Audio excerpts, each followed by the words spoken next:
लो जनाब आखिरी over 11 score. चल तेरा तकरीबन फिटे मुंह तेरा दोहरी फिटे मुंह जड़ा आउट होया तू वो भी की करदा सिंगल ते करनी सी ओने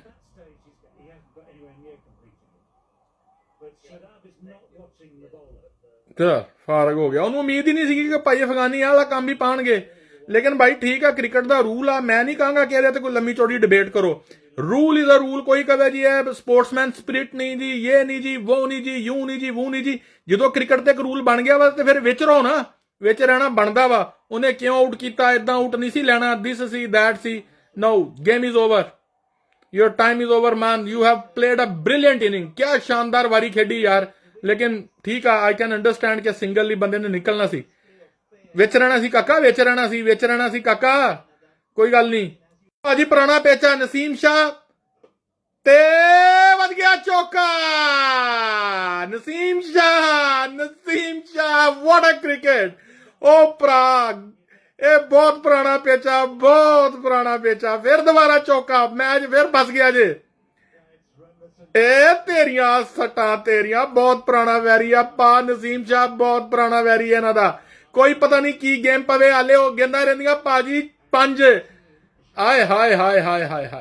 कम लग गया फिर नेड़े स्कोर रह गया भाजी किन्ना चौका वजा ते 6 रह गया कि 5 रह गया 7 रह गया फरूकी तेना बहुत पुराना हिसाब आ पिछली बार भी फरूकी का जड़ा ना जनाब कंगा करता सी इन्हें देखो की बनता हुण भाई कुछ भी नहीं खड़े अंतम क्लास कुछ भी नहीं ओए कुछ नहीं छिक्का हारस रोफ भी मार लेंदा जे बल्ले च फस जावे ते ले भी शेरो घबराना नहींगा मिडल हो गई तो टप जानी जे सारे तंबू चबूतरे याद रख लियो मेरी गल 6 ही चाहिए गेंदा 3 आ गई बल्ले च गई बल्ले च गई हो गई ए तेरियां सट्टा निकलो भज के 5 कर लो 6 कर लो निकलो सालियो रुको ना बल्ले शेरो लग गया कम नेड़े फस गया पेचे 2 गेंदा 3 भाई बच गया चौका हो गया कंगा तेरा कबर जरा तेरियां सट्टा